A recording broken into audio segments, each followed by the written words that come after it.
সর্বোচ্চ বিদ্যাপীঠ থেকে বাংলাদেশের সর্বোচ্চ শিক্ষিত ছেলেরা তারা জবাব দিয়েছে, আমরা কোনো চাঁদাবাজকে আর বাংলার ক্ষমতার মসনদে দেখতে চাই না।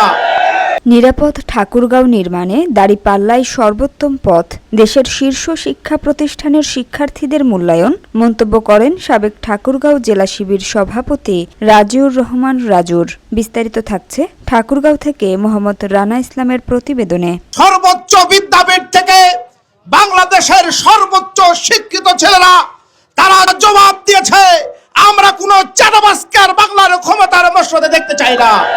সারা বাংলাদেশে একটি মাত্র হাওয়া শুরু হয়েছে, সেটা হচ্ছে আজকে আপনারা ইতিমধ্যে লক্ষ্য করেছেন ঢাকা বিশ্ববিদ্যালয়ের কেন্দ্রীয় ছাত্র সংঘ ডাকসু। আমরা বিশ্বাস করি বাংলাদেশের আগামী দিনের বাংলাদেশ কি হবে, এই বাংলাদেশ কোন দিকে যাবে তার বহিঃপ্রকাশ ঘটেছে ডাকসু নির্বাচনের মাধ্যমে। আমরা বিশ্বাস করি এই ডাকসুই হবে আগামীর বাংলাদেশ, এই ডাকসুই হবে আগামীর বাংলাদেশ।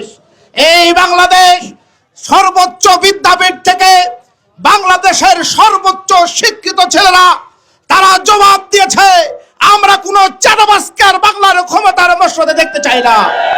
আমরা কোনো দুর্নীতিবাজকে বাংলার ক্ষমতার মসনদে দেখতে চাই না।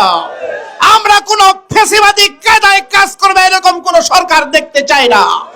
আমরা আগামী দিনে ন্যায় এবং ইনসাফের প্রতীক দাঁড়িপাল্লায় ভোট দিয়ে ঠাকুরগাঁওয়ের জনগণকে জানিয়ে দিতে চাই, আপনারা যদি চাঁদাবাজ মুক্ত ঠাকুরগাঁও চান, দুর্নীতি মুক্ত ঠাকুরগাঁও চান, টেন্ডারবাজ মুক্ত ঠাকুরগাঁও চান, টেম্পু স্ট্যান্ড মুক্ত ঠাকুরগাঁও চান, তাহলে আগামী দিনে সৎ এবং যোগ্য প্রার্থী দেলোয়ার ভাইকে বিপুল ভোটে বিজয়ী করবার উদাত্ত আহ্বান রেখে আমি আমার কথা শেষ করছি। আল্লাহ হাফেজ।